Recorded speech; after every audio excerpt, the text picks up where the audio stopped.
شهر رمضان الذي أنزل فيه القرآن. اعوذ باللہ من الشیطان الرجیم. بسم اللہ الرحمن الرحیم. اللہم وفقنا لما تحب وترضى واجعل عاقبۃ امورنا خیرا ولا تکلنا الی انفسنا طرفۃ عین ابدا. رب ادخلنی مدخل صدق واخرجنی مخرج صدق واجعل لی من لدنک سلطانا نصیرا. سورہ مبارکہ بقرہ آیہ کریمہ. وَإِذْ نَجَّيْنَاكُم مِّنْ آلِ فِرْعَوْنَ يَسُومُونَكُمْ سُوءَ الْعَذَابِ يُذَبِّحُونَ أَبْنَاءَكُمْ وَيَسْتَحْيُونَ نِسَاءَكُمْ وَفِي ذَلِكُمْ بَلَاءٌ مِّن رَّبِّكُمْ عَظِيمٌ. اللہ تبارک و تعالیٰ نے بنی اسرائیل کو مختلف و متعدد نعمتیں عطا فرمائیں، جن کے نتیجے میں بنی اسرائیل کو عروج نصیب ہوا.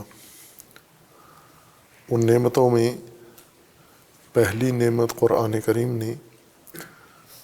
ترتیب ذکری کے طور پر نجات از آل فرعون کو قرار دیا ہے. آل فرعون یعنی نظام فرعون اور حکومت فرعون، سلطہ فرعون سے بنی اسرائیل کو نجات دینا، یہ پہلی نعمت تھی جہاں سے بنی اسرائیل کے عروج کا آغاز ہوا ہے. البتہ اس نجات کے لیے جو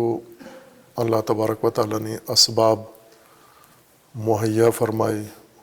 اور جو وسائل بنی اسرائیل کو عطا فرمائے، وہ اس سے پہلے کے مرحلے ہیں. نجات ان اسباب کا نتیجہ ہے جو پہلے اللہ تبارک و تعالیٰ نے بنی اسرائیل کے اختیار میں قرار دیے تھے.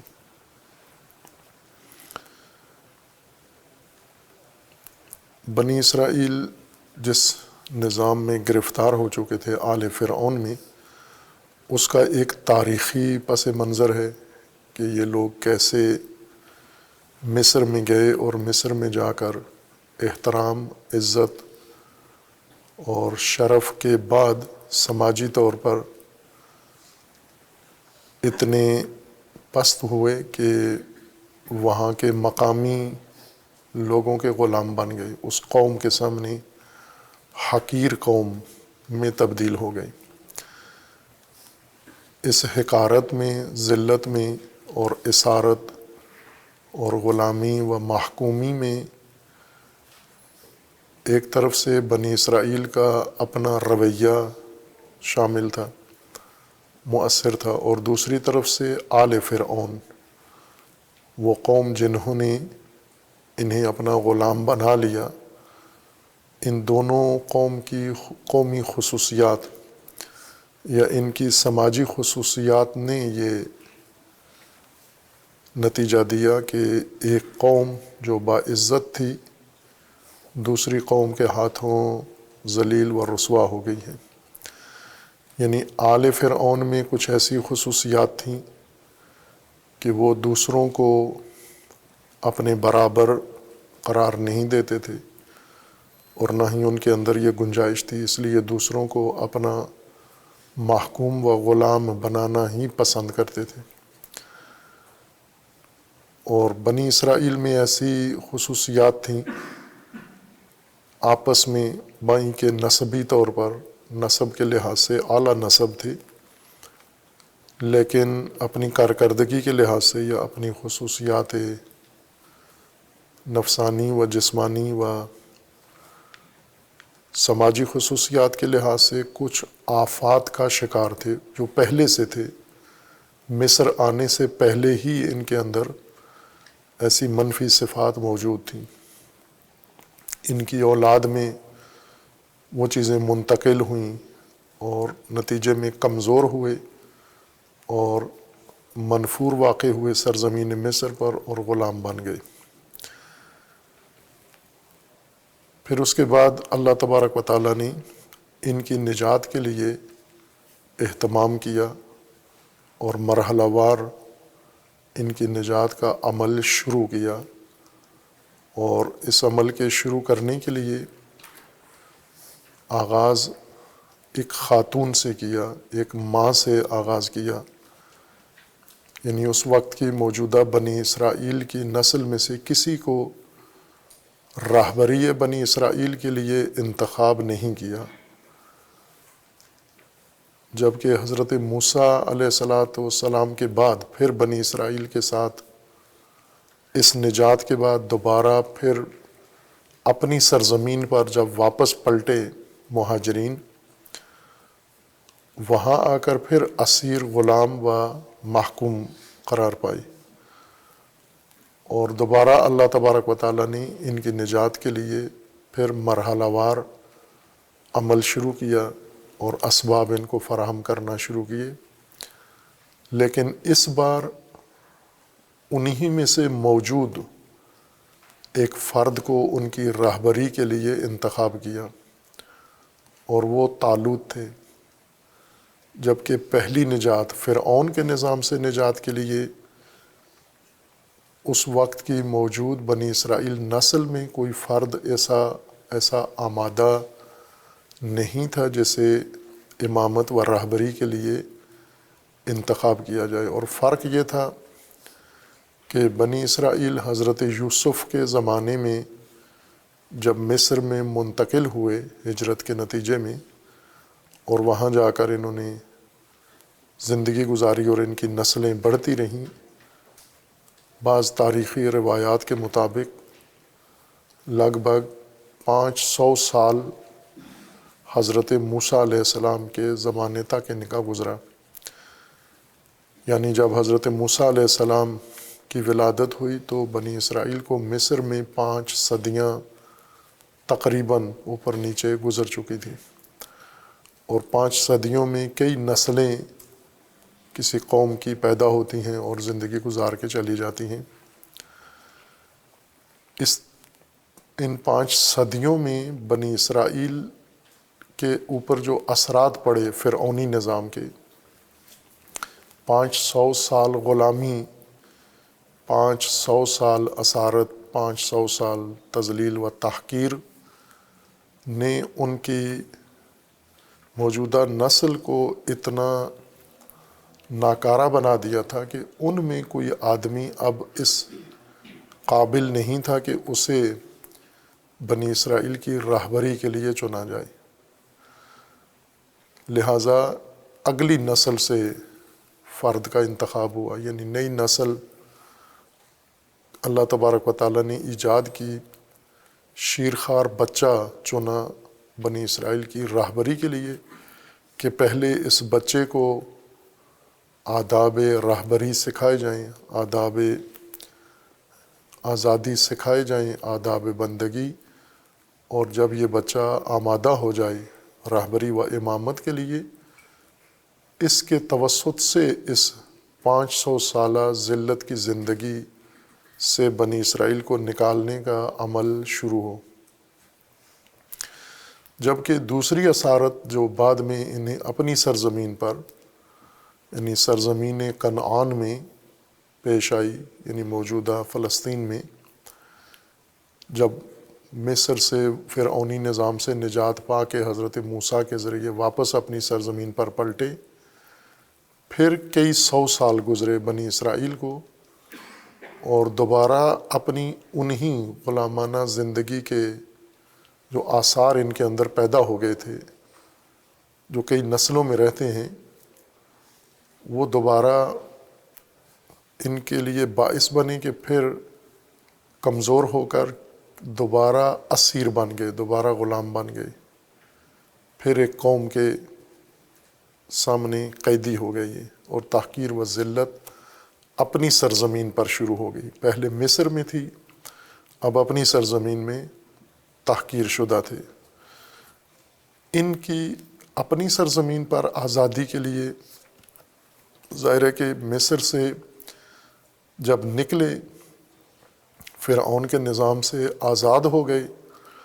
اب ان کی آزادی کو کئی سو سال گزرے،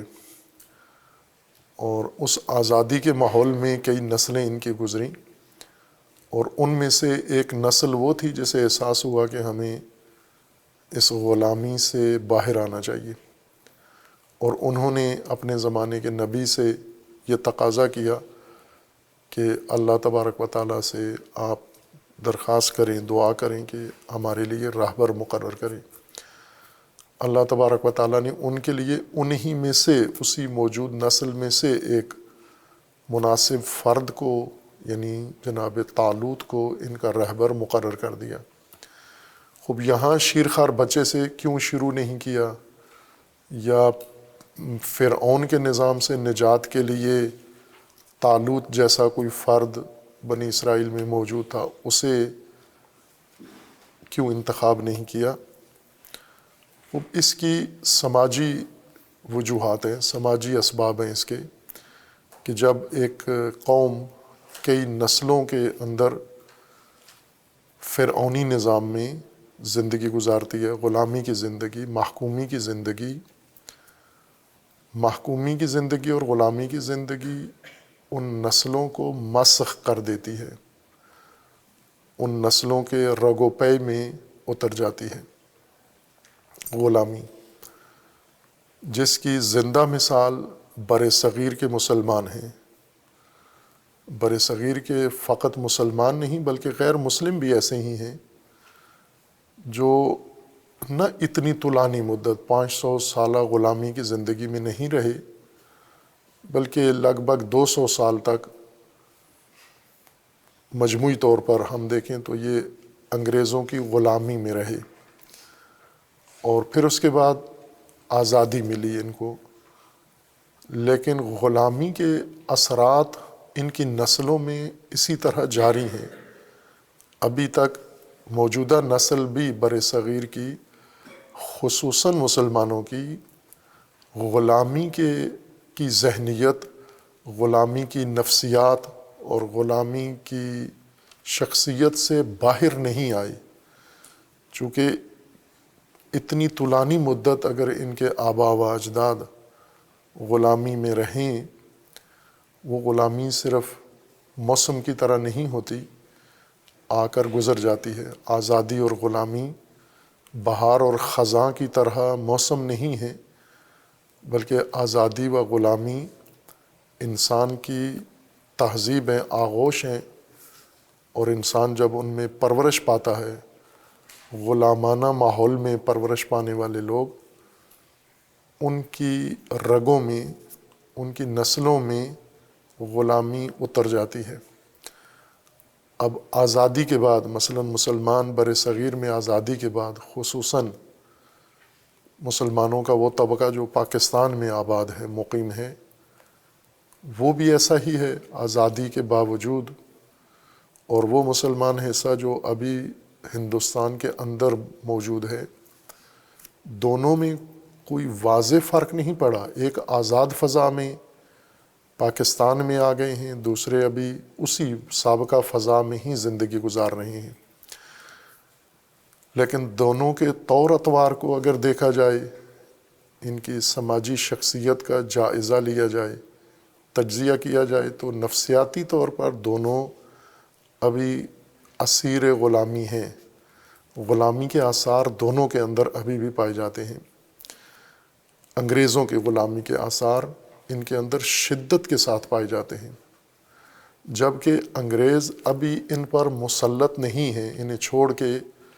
جا چکے ہیں، اپنی سرزمین میں واپس پلٹ گئے ہیں متجاوزین، اور غلام اپنی سرزمین پر ہیں۔ ماجرائے فرعون و موسیٰ میں غلام مہاجر تھے، اور نجات پا کے حضرت موسیٰ کے ذریعے اپنی سرزمین پر واپس پلٹ گئے، اور حکمران، غلام بنانے والے آل فرعون، وہ اپنی سرزمین پر باقی رہے، لیکن غلام آزاد ہو کر اس سرزمین سے باہر آ گئے۔ بر صغیر میں الٹ ہوا، غلام بنانے والے باہر سے آئے تھے، ان کو غلام بنا کر 2 صدیاں، پھر وہ واپس اپنی سرزمین پلٹ گئے اور غلام اپنی سرزمین پر ہی رہتے ہیں، اور ابھی تک انہوں نے طوق غلامی اپنی گردن سے نہیں نکالا، زنجیر غلامی نہیں توڑی، ابھی تک انہی زنجیروں میں رضاکارانہ طور پر جکڑے ہوئے ہیں، اور ان کو پسند بھی کرتے ہیں، چاہتے بھی ہیں کہ یہ تہذیب غلامانہ یہ جاری رہے، اس میں فخر کرتے ہیں، اور اپنی تہذیب سے بیزار ہیں، اس میں ان کو ندامت ہوتی ہے، شرمندگی ہوتی ہے کہ یہ ہندوستانی کہلائیں یا پاکستانی کہلائیں یا مسلمان کہلائیں، یہ انہوں نے اپنی زبان چھوڑ دی ہے، انہوں نے اپنا نصاب چھوڑ دیا ہے، انہوں نے اپنی پہچان ختم کر دی ہے، انہوں نے اپنی شناخت مٹا دی ہے، اور اپنے بچوں کو، نئی نسلوں کو بھی غلام بناتے ہیں، اور ان کو بھی انگریز بنانے کے لیے ہر فرد، مومن، مسلم، غیر مسلم، کسی بھی شناخت کا آدمی اگر بر صغیر میں ہے، وہ اپنی نسلوں کو انگریزی ہویت دینا چاہتا ہے، انگریزی پہچان دینا چاہتا ہے، یعنی غلامی کے دور کے اس نفسیات کو ابھی تک یہ باقی رکھے ہوئے ہیں۔ خوب یہ وجہ تھی کہ بنی اسرائیل 500 سال تک مصر میں غلام رہنے کے بعد اب اس قابل نہیں تھے کہ ان کے اندر سے رہبر پیدا ہو، یعنی موجودہ نسل میں سے، بلکہ ایک بالکل تازہ دم فریش بچہ جو غلامی کی تہذیب سے آلودہ نہیں ہوا، اس نے آل فرعون کا نصاب نہیں پڑھا، اس نے آل فرعون کی تہذیب نہیں سیکھی، اس نے غلامی کے اندر زندگی ایک دن بھی نہیں گزاری، پہلے دن سے ہی اس کو غلاموں کی زندگی سے آزاد کر دیا گیا، یعنی ماں کو حکم دیا گیا کہ بچہ آپ اپنی کوکھ سے پیدا کیا ہے، اب اپنی آغوش سے اس کو جدا کر دیں، جس طرح آپ کی کوکھ سے الگ ہوا ہے، آپ کی گود سے بھی الگ ہو جائے۔ چونکہ حضرت موسیٰ کا خاندان بنی اسرائیل خاندان تھا، بنی اسرائیل مجموعی طور پر غلام تھے، محکوم تھے، اس لیے اللہ نے پسند نہیں کیا کہ غلاموں کے ہاں یہ بچہ پرورش پائے، بچے کو وہاں سے نکال کے فرعون کے گھر پہنچا دیا۔ فرعون کے گھر میں غلامانہ ماحول نہیں تھا، فرعون کے گھر میں غلامی کا نظام نہیں تھا، یعنی غلام نہیں تھے فرعون بادشاہ کے طور پر، بلکہ الہ و رب کے طور پر ان لوگوں پر حکمرانی کر رہا تھا۔ اس ماحول میں طور اطوار دوسرے تھے، غلاموں کے ہاں طور اطوار دوسرے ہوتے ہیں، اس لیے پہلے قدم پر ہی اللہ تبارک و تعالیٰ نے ان کے آئندہ کے نجات دہندہ رہبر کو، ان کے منجی رہبر کو جس نے انہیں نجات دینی ہے، اسے غلاموں کے سائے سے دور کر دیا، اور ایسے ماحول میں اس کو منتقل کر دیا کہ اس نے ایک دن کے لیے بھی غلامی نہیں دیکھی، اور غلامی کے آداب بجا نہیں لایا، اور غلامی کے اندر اس نے ایک دن بھی زندگی بسر نہیں کی۔ پھر اس کے بعد مرحلہ وار حضرت موسیٰ علیہ السلام کو اللہ تبارک و تعالیٰ نے مختلف امتحانوں سے گزارا، مختلف مراحل سے گزارا، اور وہ سب کچھ حضرت موسیٰ کی تربیت کی تکمیل کے لیے تھا، بعنوان امام و رہبر و پیشوا، نہ کہ بعنوان ملازم اور نوکر بنی اسرائیل کا۔ اس کے لیے اتنی بڑی کارگاہیں ضروری نہیں تھیں۔ فرعون کے ہاں نظام فرعونی میں ملازمت کے لیے موسیٰ اگر اپنے گھر میں ہی رہتے، بنی اسرائیل کے اندر ہی رہتے، اپنے محلے میں، تو کوئی نہ کوئی جاب مل جاتی حضرت موسیٰ کو، جس طرح باقی خاندان حضرت موسیٰ کا اپنی گزر اوقات کے لیے یا بنی اسرائیل یا آل فرعون کے کھیتوں میں ملازمت کر رہے تھے، یا ان کے گھروں میں ملازمت کر رہے تھے، یا ان کے کارخانوں میں ملازمت کر رہے تھے، یا ان کی غلاظتیں اور گندگیاں صاف کر رہے تھے، بالآخر کوئی نہ کوئی خدمات بنی اسرائیل کو پہنچا کر اس کے بدلے میں کچھ معاوضہ وصول کر رہے تھے۔ حضرت موسیٰ نے ایک دن بھی اس طرح کا نہیں گزارا، چونکہ اس کا بھی اثر ہوتا ہے۔ بچہ جب غلاموں کے ہاں پیدا ہوتا ہے تو وہ غلامانہ تہذیبیں لاشعوری طور پر سیکھ جاتا ہے۔ ہم جن خاندانوں میں پیدا ہوئے ہیں، جن شہروں میں پیدا ہوئے ہیں، جس برادریوں میں پیدا ہوئے ہیں، یہ غلامانہ ذہنیت کی برادریاں ہیں، اور فرد فرد پر اس کے گہرے اثرات ہیں، بہت گہرے انمٹ نقوش ہیں۔ خصوصاً جیسے عربی محاورہ بھی ہے، بلکہ حدیث بھی ہے، یہ حدیث کی وجہ سے ہی محاورہ بن گیا ہے کہ الحرف فی الصغر کالنقش فی الحجر، کہ بچپن میں چھوٹی عمر میں جو بات کسی بچے کو سکھا دی جائے یہ ایسے ہی ہے جیسے کسی پتھر میں نقش کندہ کر دیا گیا ہے۔ پتھر کو قرید کے پتھر کو کندہ کاری کے ذریعے سے اس کے اندر کچھ لکھ دیا گیا ہے، اور پتھر میں جو لکھ دیا جائے جب تک پتھر ہے وہ لکھائی رہتی ہے اس کے اندر۔ بچہ پتھر کی مانند ہے، اس کے اندر جو نقوش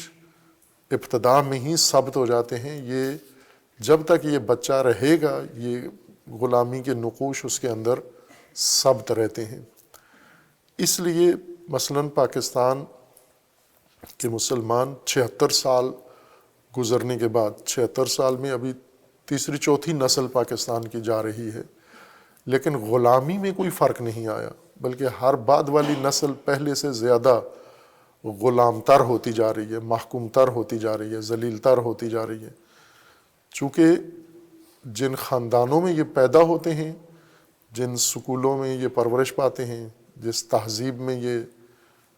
پنپتے ہیں، وہ ساری غلامانہ ہیں، اور وہ نقوش ان کے اندر گہرائی کے ساتھ ثبت ہو جاتے ہیں۔ اب ہزار کوششیں کریں، ان کو کربلا بھی پڑھائی جائے، ان کو امام حسین کا مکتب بھی بتایا جائے، سیرت بھی بتائی جائے، لیکن وہ پتھر کے اندر نقش، پتھر کے اندر کندہ کی یہ لکھائی وہ ختم نہیں ہوتی۔ اگر کسی سلیٹ پر، کسی کاغذ پر کچھ لکھ دیا جائے یہ مٹایا جا سکتا ہے، لیکن پتھر میں جو چیز گڑ گئی ہے وہ نہیں مٹائی جا سکتی۔ یہ حالت ہے ان لوگوں کی جو آج بنی اسرائیل کی جگہ عبرت کا نمونہ بنے ہوئے ہیں۔ آل فرعون کے تحت انہوں نے صدیاں گزاری۔ آل فرعون نے مرحلہ وار ان کو اپنا غلام بنایا۔ شروع میں یہ محترم معزز مہمان تھے، مہاجر تھے، اس حوالے سے کہ حکومت کے ایک بہت ہی مکرم وزیر جو حکومت فرعون میں بہت ہی اعلیٰ وزارت پر، بڑی عزت و احترام کے منصب پر فائز ہیں، یہ ان کا خاندان ہے۔ اس وجہ سے تمام مصریوں نے ان کو سر آنکھوں پر بٹھایا، لیکن تدریجاً یہ مقام ان کا، یہ عزت احترام ختم ہوا۔ جو انہوں نے کیا وہ بھی قرآن میں ہے کہ ان کے اندر کس وجہ سے یہ خسائل پیدا ہوئے، محکوم ہوئے، کمزوریاں، لیکن قرآن نے یہ خصوصیت کے ساتھ بیان کیا کہ آل فرعون نے کیا کیا۔ آل فرعون نے ان کی کمزوریوں سے خوب فائدہ اٹھایا۔ محکوموں کی نفسیات سے حاکم اگر فائدہ اٹھانا جانتے ہوں، جیسے آج کے دور میں انگریزوں نے مسلمانوں کی کمزوریوں سے بھرپور فائدہ اٹھایا، یعنی اس لحاظ سے انگریزوں کی ذہانت اور انگریزوں کی چالاکی قابل تحسین ہے کہ مسلمانوں کی کسی کمزوری سے چشم پوشی نہیں کی، ہر کمزوری ان کی اس کو مد نظر رکھا، اس کمزوری کو اس میں اضافہ کیا اور اضافہ کر کے اس سے فائدہ اٹھایا، یعنی مزید اس کمزوری جو ان کے اندر پہلے سے قومی سماجی طور پر موجود تھی اس کو مزید بڑھایا، ان کی بیماریوں کو اور زیادہ ہوا دی، مزید جب اکسایا ان کی بیماریوں کو، پھر ان پر حکومت کے لیے انہی کی کمزوریوں سے فائدہ اٹھایا۔ تو دو حصوں میں یہ باس منتقل ہو جاتی ہے کہ وہ سماج جس نے ان کو غلام بنایا اس کی تدبیر کیا تھی، اس کے مراحل کیا تھے، اور جو قوم غلام بنی ہے، عزت و معزز قوم تھی بنی اسرائیل اور مسلمان بر صغیر کے، یہ معزز تھے، صاحب احترام تھے، بڑے شان و شکوہ سے مسلمان بر صغیر آئے تھے، خرید کے نہیں لائے گئے، برخلاف بعض اقوام کے جنہیں جیسے افریقہ کے بعض باشندے یہ خرید کے غلام بنا کے اور زنجیروں میں جکڑ کے لائے گئے تھے۔ مسلمان عزت و احترام کے ساتھ آئے، یا حملہ ور لشکر کے طور پر آئے، یا بادشاہوں کی شکل میں آئے، یا علماء کی صورت میں آئے، یعنی ایک دبدبے کے ساتھ ہندوستان میں آئے، ایک رعب کے ساتھ، طاقت کے ساتھ، اقتدار کے ساتھ آئے۔ لیکن یہاں آنے کے بعد یہ معزز لوگ، ان کی ساری شاہانہ ٹھاٹ باٹ خاک میں مل گئی انگریزوں کے ہاتھوں، چونکہ اسی معزز قوم کے اندر بنیادی کمزوریاں تھیں جو دوسروں نے سمجھ لیں۔ ان کے اوپر مسلط ہونے والی قوم نے بہت جلدی ان کی اندرونی کمزوریاں تلاش کر لیں، پڑھ لیں، بلکہ ان سے زیادہ بہتر ہم اگر مسلمانوں کی بر صغیر میں تاریخ دیکھیں تو کم کمزوریاں مسلمانوں کی خود مسلمانوں کے علم میں تھیں، اور خصوصاً مسلمان قیادت اس سے بالکل بے خبر تھی، لا علم تھی، یا اس سے چشم پوشی کر رہے تھے، جیسے آج ہے کہ موجودہ نسل مسلمانوں کی خصوصاً پاکستان میں اس کی کمزوریوں سے پاکستانی قوم کی قیادت، سماجی قیادت، سیاسی قیادت اور مذہبی قیادت کتنی آگاہ ہے، اس کی کوئی ضمانت نہیں ہے۔ نہیں کہہ سکتے ہم کہ مکمل آگاہ ہیں، بلکہ یہ قیادت شاید ان کی کمزوریوں سے فائدہ اٹھانا جانتی ہے، ان کی کمزوریوں کی شناخت کر کے اور ان کمزوریوں کا سدباب کرے۔ اس کے لیے ہمیں کوئی آثار نہ پاکستان کی مذہبی قیادت میں نظر آتے ہیں، نہ سیاسی، نہ سماجی قیادت میں۔ غفلت ہے ان کی۔ اس وجہ سے یہ موجودہ پاکستانی قوم یہ موجودہ بحران کا شکار ہے اس وقت، جسے ہم کہہ سکتے ہیں کہ پہچان کا بحران، شناخت کا بحران، یا جسے عربی یا فارسی اصطلاح کے مطابق ہم کہہ سکتے ہیں یہ ہوویت کے بحران سے دوچار ہو گئے ہیں، جس کی نشاندہی علامہ اقبال نے کی تھی کہ اگر اپنی خودی، اپنی شناخت، اپنی شخصیت نہیں بنائی تو آپ اس بحران کا شکار ہو جاؤ گے کہ آپ کی کوئی پہچان نہیں رہے گی اور نئی پہچان بھی آپ کی نہیں بنے گی۔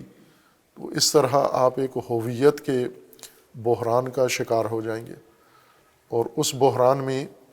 آپ اپنی ہر چیز گنوا بیٹھیں گے۔ یہ پیشگوئی علامہ اقبال نے کی ہوئی تھی، جو آج ہم دیکھتے ہیں کہ یہ منظر وقوع پذیر ہو گیا ہے۔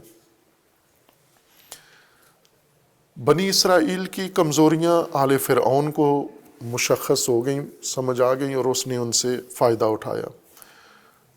آل فرعون نے بنی اسرائیل کو غلام بنانے کے لیے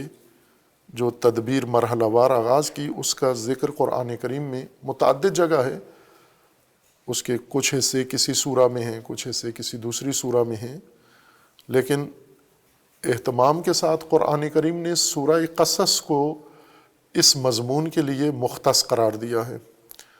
کہ سورہ قصص میں اللہ تبارک و تعالیٰ کا فرمانا ہے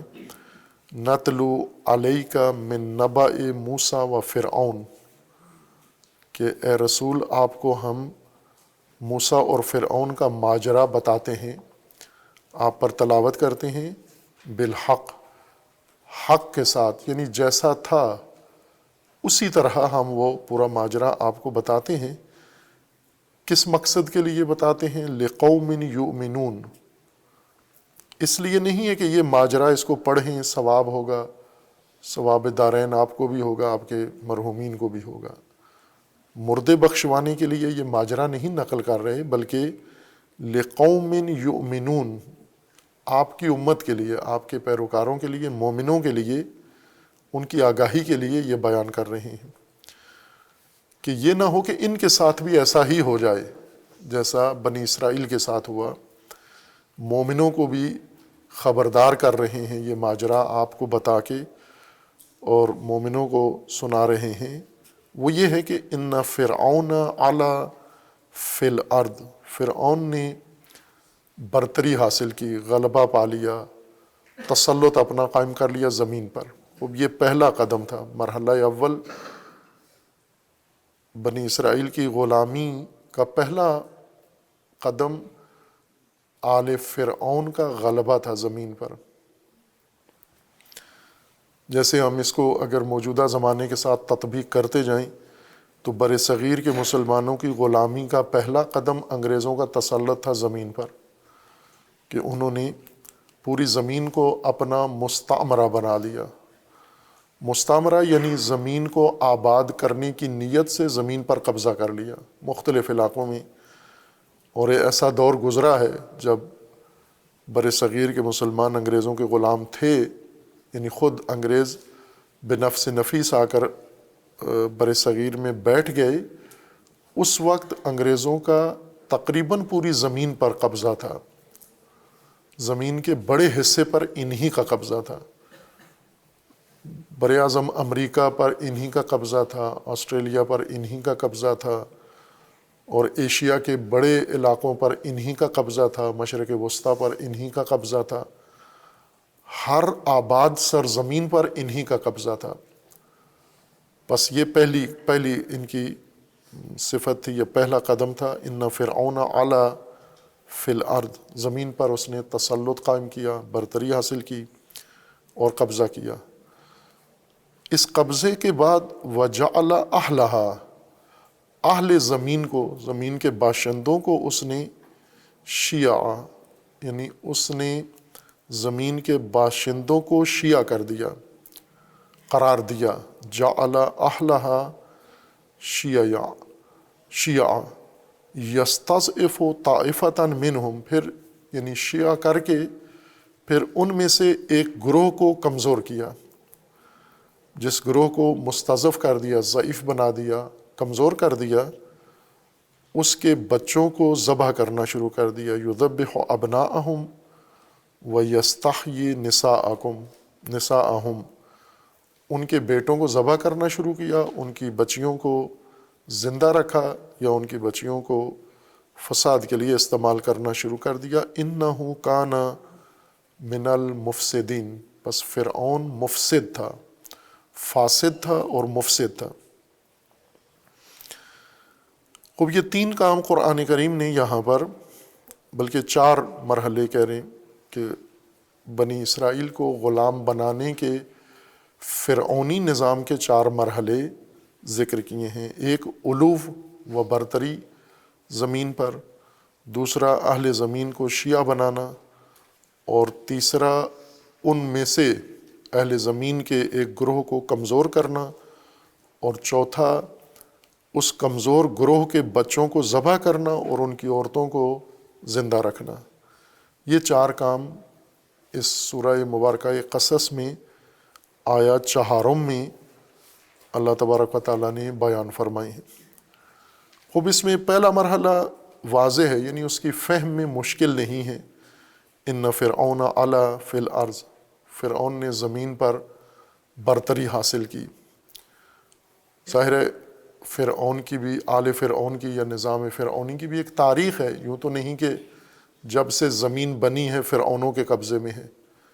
زمین پر انسانی نسل تدریجاً پھیلی ہے، اور مختلف ادوار میں مختلف انسانوں کا قبضہ اور مختلف اقوام کا قبضہ زمین پر رہا ہے۔ اس میں سے ایک طبقہ جو زمین پہ قابض ہوا ہے وہ فراعنہ ہیں، سلسلہ فرعونی۔ یہ کیسے پیدا ہوئے اور زمین پر قبضہ کیسے انہوں نے کر لیا، اور باقی لوگوں کو کس طرح سے انہوں نے تسخیر کیا، یہ ماقبل فرعون تاریخ سے مربوط ہے، کہ فرعون سے پہلے زمین پر یا خصوصاً اس خطے میں جہاں فرعونی نظام قائم ہوا تھا وہاں کیا حالات تھے۔ لیکن قرآن نے یہاں سے شروع کیا ہے کہ فرعون نے آل فرعون نے اور نظام فرعونی نے زمین پر اپنا قبضہ جما لیا۔ اور دوسرا قدم یہ ہے کہ وجعل اہلہا شیعا، اہل زمین کو جو زمین پہ رہتے تھے انہیں شیعہ کیا اس نے، یا شیعہ قرار دیا۔ یہ مرحلہ سمجھنے میں مفسرین تشویش کا شکار ہیں، شدید تشویش کا شکار ہیں، اور مفسرین سے پہلے جو طبقہ مفسرین کے لیے میدان ہموار کرتا ہے وہ ائمہ لغت ہیں، علماء لغت ہیں یا لغت شناس علماء، جو قرآنی اصطلاحات اور قرآنی مفردات کے لغوی معانی تشریح کرتے ہیں، اور اصطلاحی معانی ان سے مفسرین کو یہ موقع ملتا ہے تشخیص دے سکیں کہ قرآن میں ان اصطلاحات سے کیا مراد لی گئی ہے۔ اور جس مفسر کے مد نظر یہ مرحلہ نہ ہو، اہل لغت کا کام نہ ہو، وہ عموماً تفسیر میں اشتباہ کرتے ہیں، اور تفسیر نامناسب یا غلط تفسیر عموماً ان کی ہوتی ہے، برخلاف ان مفسرین کے جو قرآن کے اصطلاحات کی لغوی تعریفیں جانتے ہیں، یا پہلے مراجعہ لغت کی طرف کرتے ہیں اور لغوی معنی معین کر کے پھر آتے ہیں ان کے استعمالی یا قرآنی معانی کی طرف۔ اور اس میں جو اصطلاح باعث تشویش بنی ہے مفسرین کے لیے اور مفسرین سے پہلے اہل لغت کے لیے، وہ اصطلاح شیعہ ہے۔ شیعہ جمع ہے، اور یہ مادہ اس کا جس مادہ سے یہ لفظ بنا ہے وہ شین یہ عین ہے۔ شیعہ یعنی شین کے نیچے زیر پڑھیں، ہم کسرہ پڑھیں، یہ کو ساکن رکھیں اور عین کو ساکن رکھیں، شیع، جیسے دیگر الفاظ ہیں۔ اب چونکہ شین اور یہ اور بعد میں عین ہیں، یہ مخارج حروف کے ادائیگی کے لحاظ سے دیگر الفاظ کی طرح سہل نہیں ہیں، جیسے باقی الفاظ ہیں عموماً مادے، وہ انسان آسانی سے ان کی جو حروف کے مخارج ہیں وہ علیحدہ علیحدہ ہیں، قریب قریب نہیں ہیں یا ملتے جلتے نہیں ہیں، اس لیے ان کا تلفظ انسان غیر عرب انسان آسانی سے کر لیتا ہے۔ عربوں کے لیے سارے تلفظ آسان ہیں، غیر عرب کے لیے ان حروف کی ادائیگی صحیح تلفظ کے ساتھ مشکل ہو جاتی ہے۔ جیسے جعلہ ہے اسی آیت کے اندر، وجعلہ جیم عین لام، اور اس کا مادہ ہے جیم عین لام یعنی جعل۔ شیعہ کا مطلب یا شیعہ کا مادہ ہوتا ہے شائی عین کے ساتھ، شین یہ عین، شائی شی، یا اس کو ہم شین یہ عین ہی کہیں تو زیادہ بہتر ہے، چونکہ ابھی لوگوں نے یہ لفظ اپنی مفرد اسم کے نام سے سنا ہوا ہے زیادہ، شیعہ یعنی شین عین یہ، شین یہ عین اور ہے یا تے اس کے ساتھ شیعتن سنا ہوا ہے، اسی کو وقف کے ساتھ تلفظ کرتے ہیں شیعہ، ہے کے ساتھ چہار حرفی جو لفظ ہے اس سے ہم زیادہ مانوس ہیں۔ جب یہ تلفظ اپنے مادہ کے لیے کیا جاتا ہے تو ہمارے ذہن میں وہی چار حرفی تلفظ آ جاتا ہے، شین یہ عین اور تے کے ساتھ۔ شائی یا شیع، اس کا معنی کیا ہے لغوی معنی؟ اہل لغت نے مختلف معانی ذکر کر دیے ہیں، یعنی قرآن کریم کی مختلف آیات میں چونکہ یہ لفظ استعمال ہوا ہے، متعدد آیات میں استعمال ہوا ہے، اور ان آیات کے سیاق سے اور آیات کے اندر جو اس لفظ کا استعمال باقی الفاظ کے ساتھ ملا کے دیکھیں تو انسان کو یہ یقین ہو جاتا ہے کہ ایک معنی نہیں ہے۔ مثلاً ہم قرآن کریم میں دیکھیں کہ یہ لفظ کہاں کہاں استعمال ہوا ہے، اور ان آیات کے مشاہدہ سے ہی انسان اس نتیجے پہ پہنچتا ہے کہ معنی اس لفظ کا تمام آیات میں ایک جیسا نہیں ہے۔ جیسے سورہ مبارکہ بقرہ میں، سورہ مبارکہ انعام میں اللہ تبارک و تعالیٰ کا فرمانا ہے کہ قُلْ هُوَ الْقَادِرُ عَلَىٰ أَن يَبْعَثَ عَلَيْكُمْ عَذَابًا مِّن فَوْقِكُمْ أَوْ مِن تَحْتِ أَرْجُلِكُمْ أَوْ يَلْبِسَكُمْ شِيَعًا۔ یہاں پر وہی جمع کا صیغہ استعمال ہوا ہے جیسے سورہ قصص میں ہے، وَيُذِيقَ بَعْضَكُمْ بَأْسَ بَعْضٍ انظُرْ كَيْفَ نُصَرِّفُ الْآيَاتِ لَعَلَّهُمْ يَفْقَهُونَ۔ سورہ انعام میں آیا 159 میں اللہ تبارک و تعالیٰ کا فرمانا ہے ان الذین فرقوا دینہم وکانوا شیعا لست منہم فی شیء انما امرہم الی اللہ ثم ینبئہم بما کانوا یفعلون۔ جنہوں نے اپنے دین میں تفرقہ کیا اور شیعہ ہوئے، لست منہم، آپ کا ان سے کوئی تعلق نہیں ہے، انما امرہم الی اللہ، ان کا معاملہ اللہ کے سپرد ہے۔ سورہ ہجر میں آیا 10 میں ہے وَلَقَدْ أَرْسَلْنَا مِن قَبْلِكَ فِي شِيَعِ الْأَوَّلِينَ، ہم نے شیعہ الاولین میں بھی رسل بھیجے ہیں، پہلے جو شیعہ گزرے ہیں ان میں ہم نے بھیجے ہیں۔ اور یہ جو ہم استعمال کرتے ہیں جس لفظ سے مانوس ہیں، یعنی 4 حرفی لفظ شیعہ تے کے ساتھ شیعتن، یہ سورہ مریم میں استعمال ہوا ہے آیا 69 میں، ثم لننزعن من کل شیعۃ ایہم اشد علی الرحمن عتیا، ہم نے ان تمام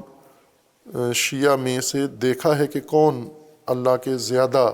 دشمنی رکھتا ہے اللہ کے ساتھ۔ پھر اس کے بعد سورہ نور میں ہے ان الذین یحبون ان تشیع الفاحشہ، جو لوگ پسند کرتے ہیں برائیاں پھیلانا، یعنی تشیع فاحشہ پسند کرتے ہیں، کہ یہاں پر لفظ تشیع فاحشہ کے ساتھ ملا کر ذکر کیا گیا ہے۔ جو برائی فاحشہ تشیع کرنا چاہتے ہیں یا فاحشہ کی تشیع چاہتے ہیں، ان کے بارے میں ہے کہ یہ کون لوگ ہیں۔ پھر اس کے بعد سورہ قصص میں یہی آیا 4 ہے ان فرعون علا فی الارض وجعل اہلہا شیعا، اور اس کے بعد سورہ قصص میں ہی ایک ہی آیت میں 2 مرتبہ پھر یہ لفظ استعمال ہوا ہے وَدَخَلَ الْمَدِينَةَ عَلَىٰ حِينِ غَفْلَةٍ، اسی ماجرا میں موسیٰ علیہ السلام کے ماجرا میں ہے کہ موسیٰ علیہ السلام جب کاخ فرعون یہ چھوڑا اور وہاں سے شہر میں آئے، وَدَخَلَ الْمَدِينَةَ عَلَىٰ حِينِ غَفْلَةٍ مِّنْ أَهْلِهَا، لوگوں کو پتہ نہیں تھا کہ موسیٰ فرعون کا گھر چھوڑ آئے ہیں، اور لوگوں کی غفلت میں، لوگوں کی توجہ حاصل کیے بغیر ہی موسیٰ شہر میں آ گئے۔ فَوَجَدَ فِيهَا رَجُلَيْنِ يَقْتَتِلَانِ، 2 بندوں میں آپس میں لڑائی ہو رہی تھی، قتال ہو رہا تھا، ایک دوسرے کو مار رہے تھے۔ هَذَا مِن شِيعَتِهِ وَهَذَا مِن عَدُوِّهِ، ایک شیعہ تھا موسیٰ کا اور دوسرا عدو موسیٰ تھا۔ فَاسْتَغَاثَهُ الَّذِي مِن شِيعَتِهِ، جو شیعہ تھا موسیٰ کا اس نے مدد مانگی، عَلَى الَّذِي مِن عَدُوِّهِ، جو دشمن تھا اس کے خلاف۔ فَوَقَظَهُ مُوسَىٰ،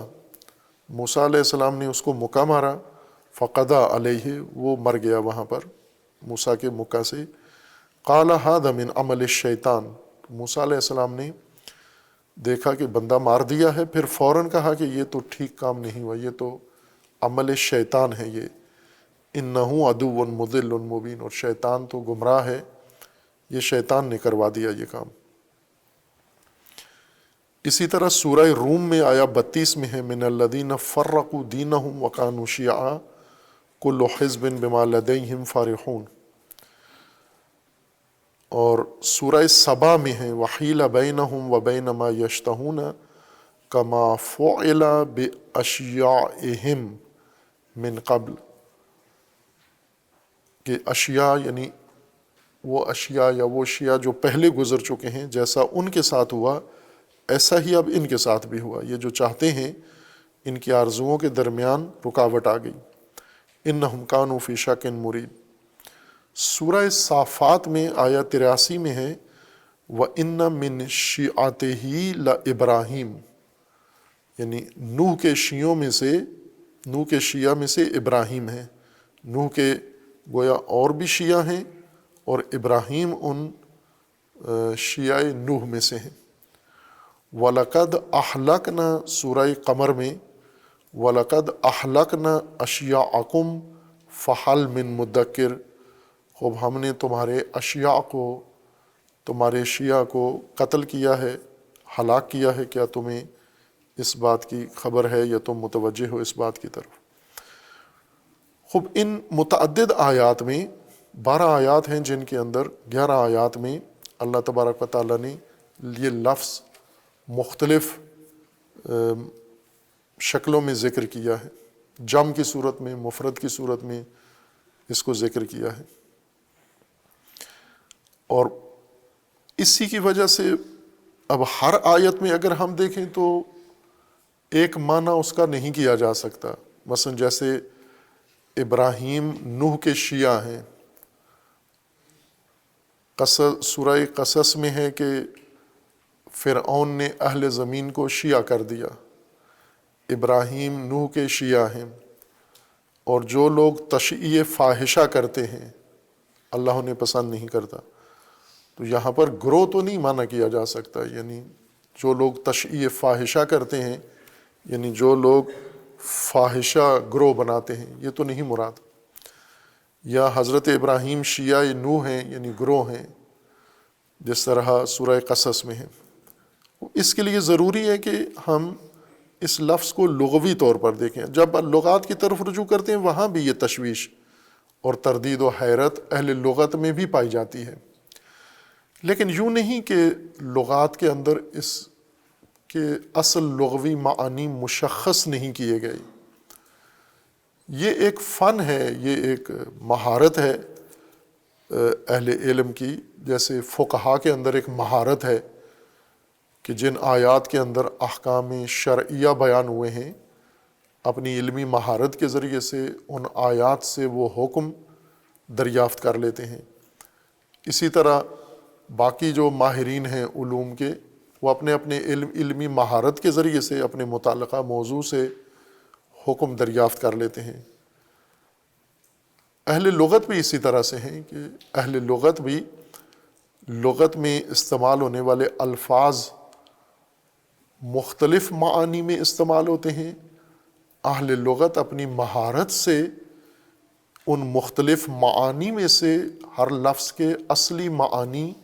ڈھونڈ لیتے ہیں۔ یہی تبحر ہوتا ہے ائمہ لغت کا دوسروں پر۔ جو لغت استعمال کرتے ہیں انہیں ہم علماء لغت نہیں کہتے، یہ استعمال کرنے والے ہیں۔ استعمال کرنے والوں کو نہیں پتہ کہ اس کا اصل معنی کیا ہے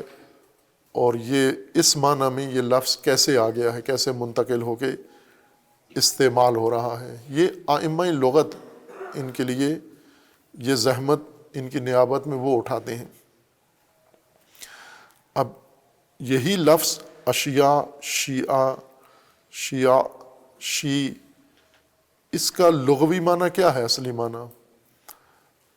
بیشتر اہل لغت نے ان آیات میں ترجمہ اس کا گروہ ہی کیا ہے، گروہ بنانا، یا جیسے فرعون نے اہل زمین کو گروہوں میں بانٹ دیا تھا۔ لیکن گروہ شیعہ کا لغوی معنی نہیں ہے۔ بعض جگہ استعمال ہوا ہے قرآن میں بھی یا دیگر عربی استعمالات میں شیعہ بمعنی گروہ، لیکن یہ اس کا لغوی معنی نہیں ہے۔ اور اس کے علاوہ جیسے تشییع فاحشہ میں، تشییع کا مطلب گروہ نہیں ہے، گروہ بنانا نہیں ہے، بلکہ پھیلانا ہے، جو برائی پھیلاتے ہیں، تو پھیلانا بھی اس لفظ کا شیعہ کا لغوی معنی نہیں ہے، لیکن اس معنی میں استعمال ہوا ہے۔ اور ایسے ہی بعض دیگر جو استعمالات ہیں لغت میں زیادہ ہیں. قرآن کریم میں محدود ان 11 آیات کے اندر یہ مادہ استعمال ہوا ہے، لیکن لغت عرب میں بہت کثرت سے اس لفظ کا اور اس سے نکلنے والے الفاظ کا استعمال ہوتا ہے. اور انہی استعمالات میں سے ایک شیعہ کا عنوان فرقہ امامیہ کے لیے بھی کیا جاتا ہے. شیعہ علی ان کو کہا جاتا ہے. یہ اصطلاح ملل و نحل کی اصطلاح ہے، یعنی ان کو اس قرآنی اصطلاح سے نہیں کہا جاتا، بلکہ یہ لفظ اس وجہ سے ہے کہ رسول اللہ صلی اللہ علیہ وآلہ وسلم نے یہ لفظ امیر المومنین کے پیروکاروں کے لیے ذکر کیا ہے کہ جو لوگ امیر المومنین کی اتباع کریں گے، پیچھے چلنے والے ہوں گے، یہ شیعہ علی رسول اللہ کی زبان سے ادا ہوا ہے. رائج اس وقت نہیں ہوا تھا، رسول اللہ کے زمانے میں شیعہ علی کی اصطلاح رواج نہیں پکڑی تھی. رسول اللہ نے فرما دیا تھا لیکن اصطلاح قائم نہیں ہوئی تھی. یعنی اس وقت کسی کو شیعہ علی نہیں کہا جاتا تھا، سب شیعہ رسول اللہ تھے، سب پیروکار رسول اللہ صلی اللہ علیہ وآلہ وسلم کے تھے. رسول اللہ کے بعد بھی یہ اصطلاح رواج نہیں، عام نہیں ہوئی تھی، حدیث میں موجود تھی، اور علی علیہ السلام کے پیروکار اپنے آپ کو شیعہ علی ہی کہتے تھے، لیکن عام لوگوں کی زبانوں پہ نہیں چڑھی تھی یہ اصطلاح. یہ جو فرقہ امامیہ کو علی علیہ السلام کے پیروکاروں کو شیعہ کہا جاتا ہے، یہ خلیفہ سوم کے زمانے میں یا ان کے قتل کے بعد یہ اصطلاح شروع ہوئی تھی، جب واضح طور پر مسلمان دو حصوں میں بٹ گئے تھے وہاں پر اس قتل کے نتیجے میں، اور دو گروہ بن گئے. کچھ لوگ خلیفہ سوم کے طرفدار حامی بن گئے اور کچھ لوگ امیر المومنین کے علی علیہ السلام کے حامی بن گئے. تو وہاں پر ہر جگہ پھر یہ لوگ پوچھتے تھے، مشخص کرتے تھے ہر آدمی سے کہ بتاؤ کہ آپ کس کے حامی ہو. جیسے الیکشن کے موقع پہ پاکستان میں جب انتخابات ہوتا ہے تو ہر فرد سے پوچھا جاتا ہے کہ کس سیاسی جماعت کے حامی ہو، کس کو ووٹ دو گے. یہی ماحول خلیفہ سوم کے قتل کے بعد اس وقت کی مملکت اسلامیہ میں پیدا ہو گیا تھا کہ ہر آدمی دوسرے سے پوچھتا تھا کہ کس کی حمایت کر رہے ہو اس جھگڑے میں، اس نزاع میں جو بنو امیہ نے کھڑا کیا ہے، آپ کس کے طرفدار ہو. شیعہ تو من پوچھتے تھے، پہلی بات یہ پوچھتے تھے کس کے حامی، کس کے طرفدار ہو. اور شیعہ تو من یعنی کس کے پیروکار ہو کا معنی یہ تھا کہ آیا عثمان کے شیعہ ہو یا علی کے شیعہ ہو. یعنی شیعہ تو عثمان، ہم شیعہ تو علی. شیعہ تو من کس کے شیعہ ہو، عثمان کے شیعہ ہو یا علی کے شیعہ ہو. اور ظاہر لوگ دو حصوں میں بٹے ہوئے تھے تو لوگ کہہ بھی دیتے تھے کہ ہم حامی ہیں خلیفہ کے، خلیفہ سوم کے، یا ہم حامی ہیں خلیفہ چہارم کے. یہ ایک الگ اصطلاح ہے. اب ان کو کیوں کہا جاتا ہے، امیر المومنین کے پیروکاروں کو شیعہ کیوں کہا جاتا ہے، یہ اس وقت مشخص ہوگا کہ جب لغوی معنی ہم اس کا پہلے سمجھ سکیں. استعمالی معنی معلوم ہے سب کو، یعنی پیروکار، پیچھے چلنے والا. لیکن قرآن کریم میں ہر جگہ یہ پیروکار کے معنی میں تو استعمال نہیں ہوا. جیسے فرعون نے اہل زمین کو شیعہ کر دیا، تو یہ پیروکار معنی نہیں ہے. یہاں معنی کرتے ہیں گروہ بنا دیا، یہاں گروہ معنی کرتے ہیں اللہ پسند نہیں کرتا. ان الذین یحبون ان تشیع الفاحشہ، کچھ لوگ ہیں جو برائی پھیلانا چاہتے ہیں. تو یہاں تشیع سے مراد گروہ نہیں ہے، نہ پیروی ہے، پھیلانا معنی ہے، تیسرا معنی ہے. یا جیسے تشییع جنازہ میں یہ لفظ استعمال ہوتا ہے، جنازے کے پیچھے چلنا، جنازے کو کندھا دینا یا اس کے پیچھے چلنا. لیکن لغت میں اس کا استعمال وسیع ہے، فراوان ہے. اہل لغت اس کا معنی، اس کا استعمال ہر چیز میں کرتے ہیں، کوئی مختص نہیں ہے مذہب کے ساتھ اور مختص نہیں ہے اشیاء کے ساتھ، مختص نہیں ہے حیوانات کے ساتھ، یا مختص نہیں ہے اعتقادات کے ساتھ. چونکہ معنی ہی اس کا اس طرح سے ہے جو ہر چیز کے اندر فٹ ہو جاتا ہے، لاگو ہوتا ہے، اور وہ معنی پایا جاتا ہے لغوی معنی مختلف چیزوں میں. اور یہ عربی قاعدہ ہے کہ تمام عربی الفاظ جتنے معانی میں استعمال ہوتے ہیں یہ سب ان معانی کے لیے یہ الفاظ مقرر نہیں کیے گئے، وضع نہیں ہوئے، بلکہ عربی الفاظ ایک معنی کے لیے مقرر ہوئے ہیں، ایک لفظ ایک معنی کے لیے، لیکن جس معنی کے لیے مقرر ہوا ہے اس معنی کے لوازمات ہوتے ہیں، اس معنی کے متعلقات ہیں، اس معنی کے آگے مزید مختلف معانی کے ساتھ ربط ہوتا ہے۔ معانی کا اگر آپس میں تعلق دیکھیں تو جس طرح الفاظ کا آپس میں تعلق ہوتا ہے، معانی کا بھی آپس میں تعلق ہوتا ہے۔ مثلا پانی ایک معنی ہے، ہوا ایک معنی ہے، مٹی ایک معنی ہے، روشنی ایک معنی ہے، انسان ایک معنی ہے۔ ان معانی کا آپس میں رابط ہے۔ مثلا پانی کا روشنی سے ایک تعلق ہے، کسی جگہ پانی روشنی آپس میں مل جاتے ہیں، کسی جگہ روشنی ہوا کے ساتھ مل جاتی ہے، اور بعض معانی بعض دیگر معانی کے ساتھ تلازم حاصل کر لیتے ہیں۔ تلازم یعنی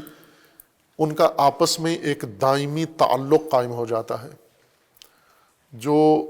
ہمیشہ قائم رہتا ہے، برقرار رہتا ہے، اور وہ آپس میں جدا نہیں ہوتے۔ تلازم اسی کو کہتے ہیں، دو چیزیں ایسی آپس میں جڑ جائیں کہ کبھی بھی جدا نہ ہوں، اس کو تلازم کہتے ہیں یا ملازمہ کہتے ہیں۔ یہ شے یہ اس چیز کا لازمہ ہے۔ عربی الفاظ میں اسی طرح ہے کہ الفاظ ایک معنی کے لیے مقرر ہوئے ہیں، اس معنی کے دیگر معانی کے ساتھ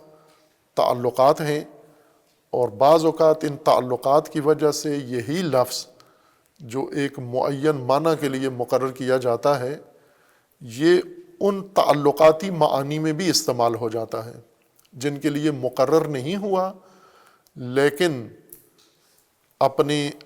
اصلی معنی کے ساتھ تعلق کی وجہ سے دوسرے معنی کے ساتھ بھی استعمال ہو جاتا ہے۔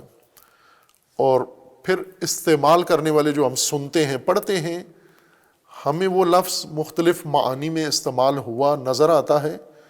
یہ تشخیص نہیں دے سکتے کہ ان متعدد معانی میں استعمال تو ہوا ہے، لیکن وضع کس کے لیے ہوا ہے، مقرر کس کے لیے ہوا ہے، اصل اس کا کون سا معنی ہے جس کی مناسبت سے باقی معانی میں استعمال ہوا ہے۔ یہ کام اہل لغت کا ہے، جو فن لغت سے آشنا ہیں، لغت شناس ہیں، زبان شناس ہیں، خصوصاً عربی لغت کو جو جامع ترین زبان روئے زمین پر ہے، اور باقی زبانیں اتنی وسعت و فسعت اور نظم نہیں رکھتی جتنا عربی کے اندر نظم موجود ہے۔ جتنے قواعد، قوانین، اصول عربی کے ہیں اتنے کسی اور زبان میں نہیں ہیں۔ باقی زبانیں سنے سنائی چیزوں کے اوپر زیادہ بھروسہ کرتی ہیں، لیکن عربی زبان کے اندر سنی سنائی چیزیں کم ہیں، قاعدے اور ضابطے زیادہ ہیں کہ ہر چیز ایک قاعدے اور ضابطے کے تحت ہے۔ اس لیے اللہ تبارک و تعالیٰ نے باقی زبانوں کی نسبت عربی کو چنا ہے قرآن کے نزول کے لیے، یا قرآن کی زبان کے لیے عربی کو انتخاب کیا ہے، جس کی وجوہات پہلے بیان کرائیں۔ خوب، اس پہلو سے لفظ شیعہ یا تشیع، اس کا ہمیں پہلے مادہ تلاش کرنا ہے اور اس مادہ کا اصلی معنی تلاش کرنا ہے۔ اصل مادہ اہل لغت نے، جیسے مرحوم طریحی نے مجموع البحرین میں، یا جیسے بعض دیگر اہل لغت نے، لسان العرب نے اور دیگر محقق اہل لغت نے یہ معنی ذکر کیا ہے، اور ان سے دوسروں نے بھی لے کے ذکر کیا، جیسے مفردات میں مرحوم راغب اصفہانی جو بالحق تمام ائمہ لغت پر، ایک خصوصاً قرآنی لغات پر ایک برتری رکھتے ہیں اپنے تبحر کی وجہ سے، انہوں نے بھی اس معنی کی طرف اشارہ کیا ہے، اور وہ یہ ہے کہ یہ لفظ اصل جس لفظ تھا جس سے باقی سارے الفاظ بنے ہیں وہ لفظ شیعہ ہے، شین یہ الف عین، شیعہ۔ شیعہ صحرائی ماحول میں چونکہ الفاظ جن معانی کے لیے الفاظ استعمال ہوتے ہیں یا مقرر ہوتے ہیں، وہ معانی جو کسی قوم کے اندر رواج جن معانی کا ہوتا ہے، جن معانی سے، جن حقائق سے، جن اشیاء سے اس قوم کا سروکار ہوتا ہے. مثلا آج ہم ٹیکنالوجی کے زمانے میں ہیں، تو آج کی نسل کا جن معانی سے سروکار ہے وہ زیادہ تر الیکٹرانک ہیں، ڈیجیٹل ہیں، اور وہ ٹیکنالوجی کی بنیاد پر وہ معانی آج پیدا ہوئے. یہ آج پیدا ہوئے ہیں یہ معانی. پچھلی نسل کو یہ نہیں معلوم تھے، نہ ان معانی کا علم ہے، نہ ان معانی کے لیے الفاظ جو استعمال کیے جا رہے ہیں، ان الفاظ کا ان معانی سے کوئی تعلق پچھلی قوم کا نہیں ہے. یہ جب قیامت میں اٹھائے جائیں گے اور انہیں پوچھا جائے گا ان الفاظ کے معانی جو الیکٹرانک معانی کے لیے یا ڈیجیٹل معانی کے لیے استعمال ہوتے ہیں، انہیں کوئی خبر نہیں ہوگی کہ ان کے کیا معنی ہے. لیکن موجودہ نسل کا سروکار انہی معانی سے ہے، انہی کے ساتھ روزمرہ زندگی گزار رہے ہیں، اور الفاظ ان کو چاہیے ان معانی کے تبادلے کے لیے، افہام کے لیے، تفہیم کے لیے الفاظ کی ضرورت ہے، تاکہ یہ الیکٹرانک معانی اور ڈیجیٹل معانی کو دوسروں کو سمجھا سکیں اور دوسروں سے خود بھی سمجھ سکیں. بس یہ لغت ایک تہذیب یا ایک ٹیکنالوجی ایک لغت کو جنم دے رہی ہے، اور یہی لغات کی پیدائش کا قانون ہے کہ وہ تہذیب جس کے اندر لوگ رہ رہے ہیں اور لوگ اپنے معمول کی زندگی میں اشیاء کو استعمال میں لاتے ہیں، ان کا روزمرہ کا رہن سہن الفاظ کو جنم دیتا ہے. جن معانی سے ان کو سروکار ہوتا ہے، ان معانی کا تبادلہ ان کے مد نظر ہوتا ہے. تبادلے کے لیے آسان ترین طریقہ انسانوں کے پاس آج بھی فقط الفاظ ہیں. الفاظ کی مدد سے ہم معانی ایک دوسرے کو بتا سکتے ہیں. لہٰذا عربی لغت بھی جس تہذیب میں پیدا ہوئی ہے، وہ تہذیب ضروری ہے مد نظر رکھنا عربی الفاظ کے اصلی معانی کی تشخیص کے لیے. عربی لغت اسی خطہ میں جو آج جزیرہ نمائے عرب کہا جاتا ہے، خلیجی خطہ، اسی میں پیدا ہوئی ہے. یہ پورا عربی خطہ جو ایک طرف سے افریقہ کے ساتھ جڑا ہوا ہے اور ایک طرف سے باقی تین طرف سے سمندر کے گرد گھرا ہوا ہے. ایک طرف سے روم کی سرحد ہے اور افریقہ جہاں سے مصر اور عربی خطہ آپس میں قریب ہوتے ہیں، اور بیچ میں سمندر حائل ہے، لیکن پھر بھی مصر کے یہ عربی خطہ مصر کے قریب جا بنتا ہے. جیسے فلسطین عربی خطہ ہے اور مصر افریقی خطہ ہے، یہ قریب قریب ہیں، سرحدیں ان کی آپس میں ملتی ہیں. اسی طرح شام یہ ابھی عربی خطہ بن گیا ہے، لیکن پہلے یہ روم کا حصہ تھا، یہ روم کی سلطنت تھی، اور یہاں سے آگے ترکی اور یہ سب یہ روم تھا یہ. اور عربی خطہ یہی جزیرہ تھا جس کی آخری حد ہم کہہ سکتے ہیں کہ عراق ہے. عراق سے پیچھے خلیجی علاقہ یہ سارا عربی خطہ تھا، اور دوسری طرف ایران آ جاتا ہے. اس خطے کے اندر اگر اس کا جغرافیائی جائزہ لیا جائے تو یہ صحرائی علاقہ ہے. سارا جزیرہ نما عرب سب صحرا ہے، ریگستان ہے، برخلاف باقی سرزمینوں کے کہ وہ ریگستان بھی ہیں، پہاڑ بھی ہیں، اور مٹی کی زمین بھی ہے، مٹیالی بھی ہے یہ زمین. لیکن یہ خطہ سارا ریت سے بھرا ہوا ہے، اور ریت کے اندر جو لوگ رہتے ہیں ان کا سروکار جن چیزوں سے روزمرہ پڑتا ہے، ریت یا صحرائی زندگی کا، یعنی ان کے جانور بھی وہی ہوں گے جو صحرائی زندگی کے لیے موزوں ہیں. ان کے جو ساز و سامان ہے وہ صحرائی زندگی، ان کے گھر صحرائی زندگی کے متناسب ہیں، اور روزمرہ ان کو جو پالا پڑتا ہے اسی صحرائی زندگی کے نتیجے میں جو چیزیں ان کی ضرورت بنتی ہیں ان سے ان کا روزمرہ پالا پڑتا ہے. جیسے پانی ہے، جیسے چراگاہ ہے، جیسے چشمہ ہے، جیسے بارش کا پانی کسی جگہ رکا ہوا ہے، یا مثلا گھوڑا ہے یا اونٹ ہے یا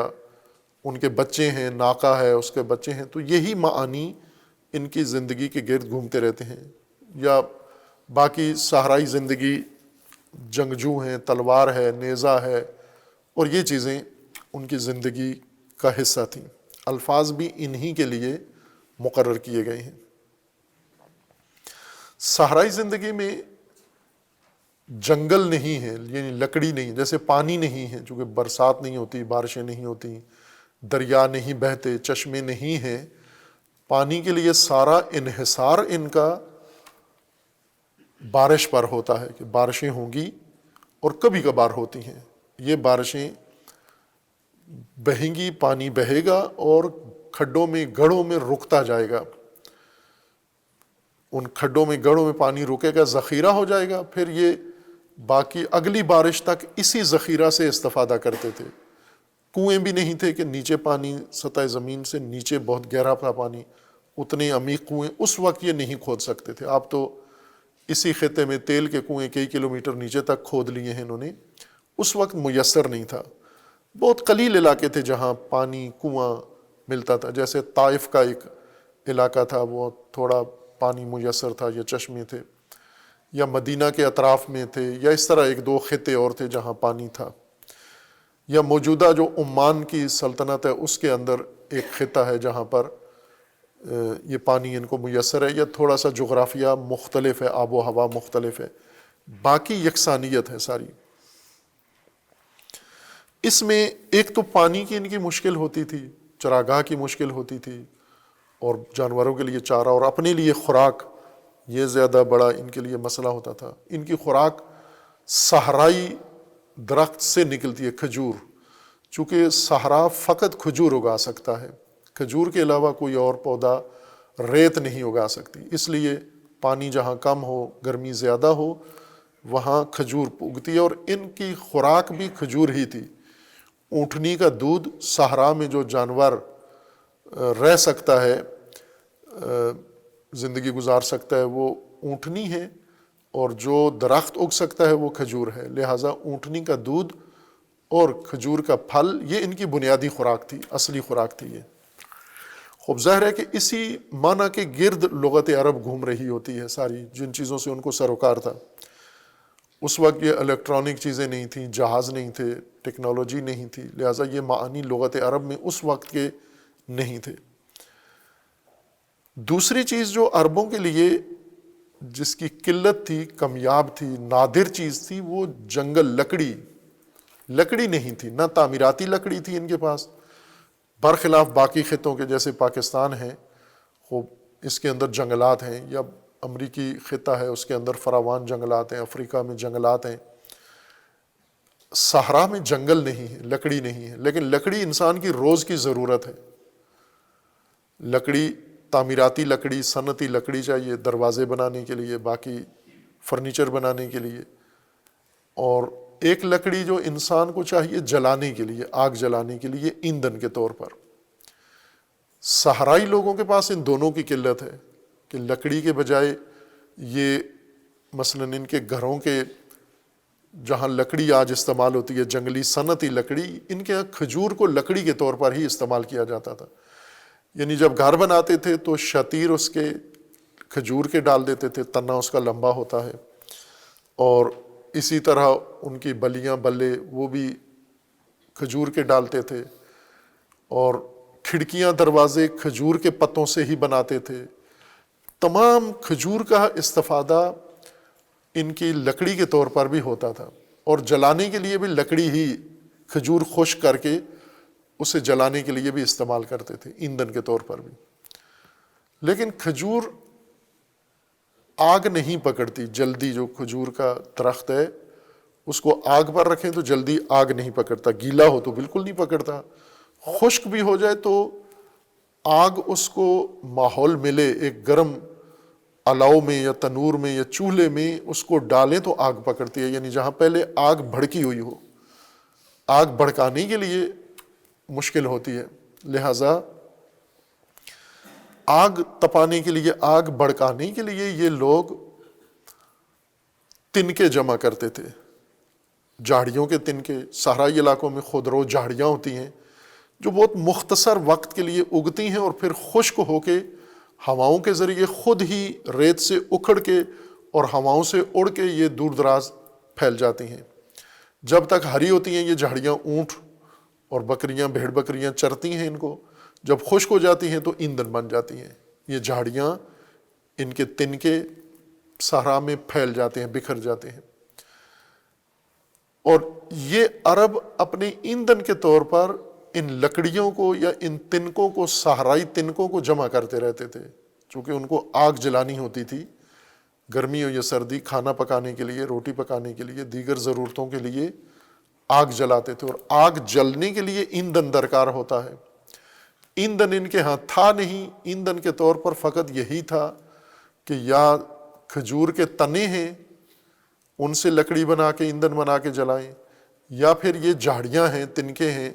بکھرے ہوئے خشک صحرا کے اندر، جنہیں یہ اکٹھا کرتے تھے اور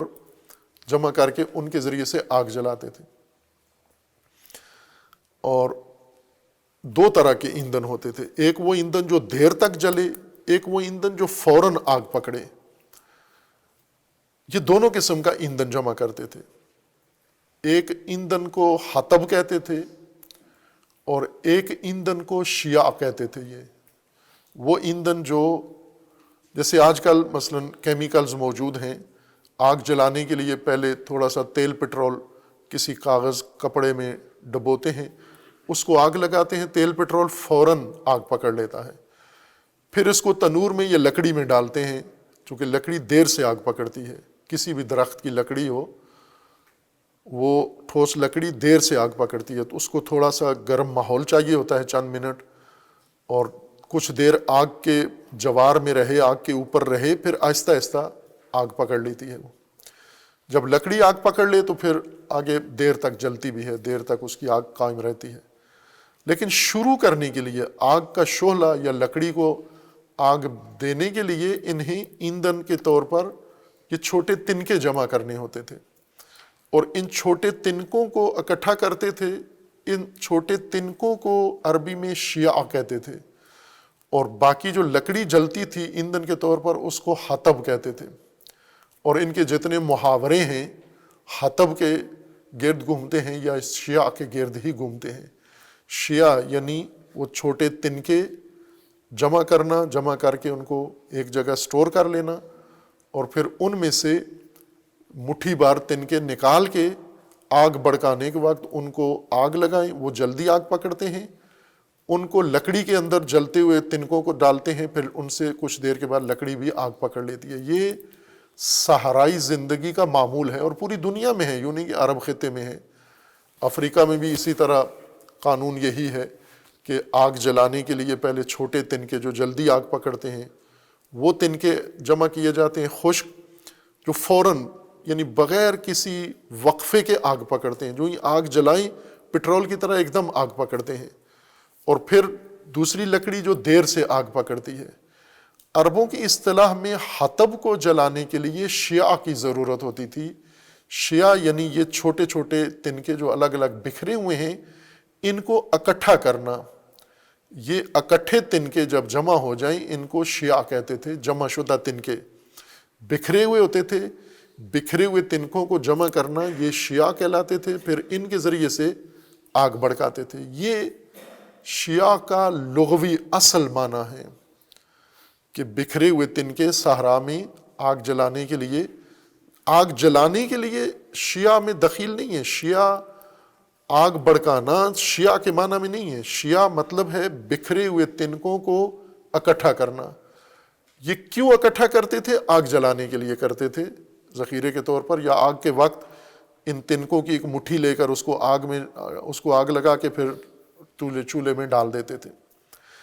یعنی یہ اگلا شیاء کا استعمال تھا وہ، نہ کہ شیاء کا معنی تھا۔ شیاء کا معنی وہی تنکے ہیں، بکھرے ہوئے تنکے جن کو اکٹھا کیا جاتا تھا۔ غرض یہ ہوتی تھی کہ اس کے ذریعے سے آگ جلانی ہے۔ یہ اس کا اصل لغوی معنی ہے۔ اب اس لغوی معنی کی بنیاد پر لغت کا یہ قاعدہ ہے کہ جب ایک معنی ایک لفظ کے لیے چنا جاتا ہے تو پھر اس معنی کے ساتھ متناسب اور بہت سارے حالات ہوتے ہیں جن کی یہی کیفیت ہوتی ہے۔ یعنی جیسے چھوٹے چھوٹے تنکے جمع کر کے ایک مٹھی یا گٹھڑی بنائی جاتی ہے، اسی طرح اور بہت ساری پراکندہ منتشر چھوٹی چھوٹی چیزیں جمع کر کے ان کے ذریعے سے ایک دستہ بنا لیا جاتا ہے۔ مثلا بہت ساری چیزیں ہیں بکھری ہوتی ہیں، ان بکھری چیزوں کو جمع کریں، مثلا کاغذ ہیں جیسے بکھرے ہوئے، بہت سارے کاغذ جمع کریں تو ان کو جمع کریں تو ایک دستہ کاغذ کا بن جاتا ہے۔ کپڑا، چھوٹے چھوٹے کپڑے بکھرے ہوئے ہیں ان کو جمع کریں تو ایک مثلا دستہ کپڑے کا بن جاتا ہے، ایک مٹھی کپڑے کی بن جاتی ہے۔ یا اسی طرح کنکریاں ہیں، کنکریاں بکھری ہوئی پڑی ہوئی ہیں ارد گرد، ان کنکریوں کو جمع کریں تو ایک چھوٹی سی ڈھیری ان کنکریوں کی بن جاتی ہے۔ یہ ملتے جلتے معانی ہیں۔ جس طرح بکھرے ہوئے تنکے منتشر صحرا میں اکٹھے کرتے تھے اور ان کو عرب شیعہ کہتے تھے، اسی طرح کا ملتا جلتا کام تنکوں کے علاوہ باقی چیزوں کے ساتھ بھی ہوتا ہے۔ لہٰذا جہاں جہاں یہ عمل انجام پاتا تھا، عرب اس کے لیے یہ لفظ استعمال کرتے تھے، اسی تناسب سے کہ ان چیزوں کی بھی حیثیت وہی ہے جو ان شیعہ کی تھی، یعنی جلانے کے لیے جو تنکے اکٹھے کیے گئے تھے، یہاں پر بھی گویا وہی عمل تکرار ہو رہا ہے لیکن کسی دوسری چیز کے اوپر۔ اور پھر اس طرح اس معنی کے اندر وسعت آتی گئی، بہت ساری چیزوں کے اندر یہ لفظ تدریجاً استعمال ہوتا گیا، اور اب یہ دیکھنا ہے کہ قرآنی معنی میں یہ لفظ یا دیگر جو انسانی مجموعوں کے بارے میں یہ لفظ کیسے استعمال ہوا، اس کا اصل معنی سے کیا تناسب بنتا ہے، یہ بعد میں انشاءاللہ۔ وصلی اللہ علی محمد وعلیہ۔ شهر رمضان الذي أنزل فيه القرآن